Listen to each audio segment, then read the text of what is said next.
दे पासे जावां मैं, मैनू दस जा गाजी मेरे नाल, किवें शाम दे पासे जावां मैं, मैनू दस जा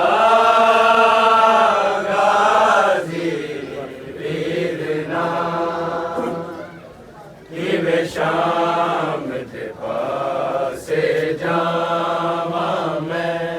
शबीर दी गर्दन ते खंजर जदों शिमर लईन दा चलिया, जदों शिमर लईन दा चलिया, जो 70 कदम तो तक दी रही, ओ किवें हाल सुनावां मैं। और मोहम्मद आले मोहम्मद सलावत।